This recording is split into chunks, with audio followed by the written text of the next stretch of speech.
Okay, so here we go with this engine again. What I should have actually done before I told you about this motor and the transplant I'm going to do into the Austin A35, I should have showed you the car, because some of you may not know what an Austin A35 is unless you're old like me. So we'll do that now and I'll take you on a bit of a look round. So as you can see there, there's the engine we talked about. Still got to put the timing cover on there. Hope I've adjusted that correctly. New studs here. New thermostat in there. And there is my beautifully machined flywheel. That is a Morris Minor flywheel. And it's machined to bolt onto the Morris Marina crankshaft there. And it's also machined to take a MG Midget 1275 clutch. With that gearbox, that ribcase gearbox there, which I still haven't got a gear lever. And that's going to be hard to come by. Anyway, here's the wee car here. There's my wee Austin. Wee spotlights here on the front, Lucas spotlights. Imitation Lucas mirrors. Mechanically, this is stock standard at the moment. As you can see, I've had the springs reset. Front springs compressed, sitting a wee bit lower. Shocks, absolutely rooted. No good at all, those lever shocks. They're getting reconditioned. The back springs are brand new. Look how she sits, just beautiful. Brand new leaf springs. The interior, completely original. Going to try and keep that as original as possible, because I love it. Wee handbrake there. I'm going to keep that brake. I'm going to keep that set up down there with the pedals coming out of the floor, but it's going to have a VH44 remote brake booster. I'm not quite sure what I'm going to do with that accelerator pedal, whether I convert that to a cable for the SU carburetor. We'll see. Sheepskin rug from my daughter's granddad. What else we got here? Stoplight I made. Bumper bar that I got from the Vintage Car Club that's rooted as well, but it's better than the one I had on it, which is nothing. Yeah, there's the wee car. Look at that. I'm going to leave the outside as you see it. There's a little bit of rust. I can't get rust out of myself. Done a terrible job, but it's fucking got new steel in there now. So there she goes. Apology for the video. I'm not much of a bloody photographer. And today I'm going to start work on that flywheel. So stay tuned. Thank you.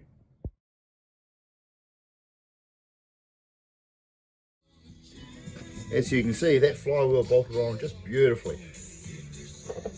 So now I'm going to check the engagement of the starter motor. Make sure the gear on the starter doesn't rub here. So if it does, we've got a problem.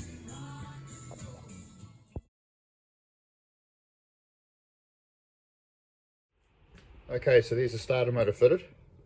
That's a Morris Minor starter motor because the Merino one wouldn't fit. Wasn't quite right around here. But as you can see, that's bloody close. It's okay there. It's going to miss. But with the end float on the starter motor, it hits. And that's no good. So we'll have to go back to the drawing board about that. Starter motor's got to go back way a wee bit, so maybe we could machine a millimetre off that face. And that might be enough. So there we have it.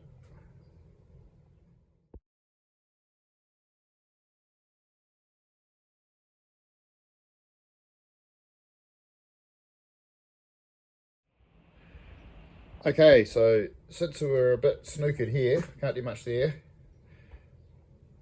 we're going to put the timing cover back on. A nice brand new gasket, taking these two bolts out Now this here has all funny different bolts. There's little wee ones around here and bigger ones in here. And what you got to be careful of is this here can only go one way. And way down there somewhere, where is it? There's a F. Took me a while to find it, and there's no way I'm going to find it on this camera, but the F goes to the front. Then I get caught out with that.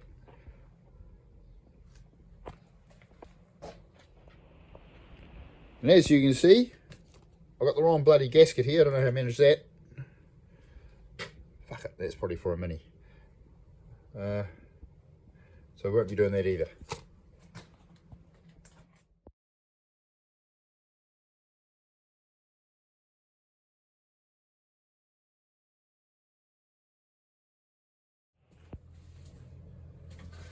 So as you can see, it's not all beer and skittles. Sometimes you can come out to the old garage and achieve bugger all. But you can't let that down, you've got to learn from it. Carry on. Like today we had a mishap, that didn't fit. And what I didn't show on the camera is my brand new oil filter, that didn't fit. And wrong gasket for the timing cover. The success we did have was get the water pump on and the new wee bypass hose, so we achieved something. So, trick is not to let that get you down. Just carry on. One thing you'll notice is I'm not much good on the old camera, not a photographer, and as you can see I'm not a Paris model either. But what I'm going to tell you here now is it's paramount, it's crucial that you run a tidy run.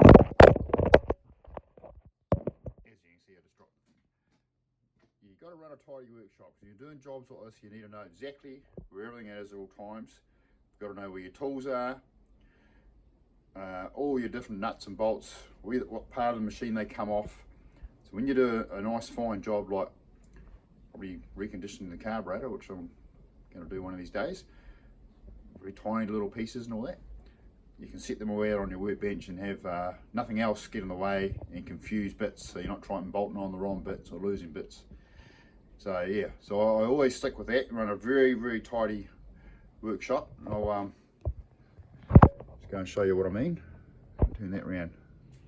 So we carry on. So as you can see, the old toolbox here, great grandma's old radio, and there's the drill press. See, everything has a place and it's in its place. Paramount. Got the old workbench over here. Nobody else knows where everything is, but I do. Yeah, and I put stuff up there for safekeeping. You never know when you might need all that stuff there. It's very good. Up here, all kinds of stuff. Yep, I know every single thing is here. It's paramount. Whoops, not worry about that. So yes, it's a bit of a tip. So stay tuned for more tips. Thank you. Down here in that box here, I've got piles and piles of Morris Minor parts. All my chainsaws, got 8 of those. Thank you, till next time.